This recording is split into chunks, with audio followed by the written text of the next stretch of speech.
Hello বন্ধুগণ, আসসালামু আলাইকুম। সবাইকে জানাই আমার ভিডিওতে স্বাগত। নিয়ে আসছি কুমিল্লার ছোট্ট একটি ব্লগ। চলেন তাইলে পরিচয় করাই রে, আমি কই এসি ঘুরতে, ঠিক আছে নি? চট্টগ্রামের পার্শ্ববর্তী আছে একটি জেলা, ঐতিহ্যঘেরা জায়গা এটি, নাম তার কুমিল্লা। খাদি কাপড় আর রসমলাইয়ের বিখ্যাত তারা। কুমিল্লার ছেলেমেয়ে এক একটা সেরা, মনটা তাদের অনেক বালা, কথাবার্তা মাশাল্লাহ, সুবহানাল্লাহ। আর হ্যাঁ, কইয়া রাখি, কুমিল্লার যে কয়টা পার্ক রয়েছে তার মধ্যে এটা হইছে সবচেয়ে সুন্দর আর জনপ্রিয় পার্ক।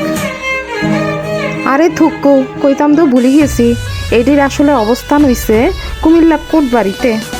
প্রথম আইলেই তো পার্কের গেটটা কি যে নজর কাড়ে সবার। আহা, পরিবার পরিজন নিয়ে আপনারা অনায়াসে ঘুরতে পারবেন, বুঝিননি? ও হে, কেউ চাইলে পিকনিকও করতেন যাইতেন পারবেন, বুঝিননি? কি তা যে সুন্দর।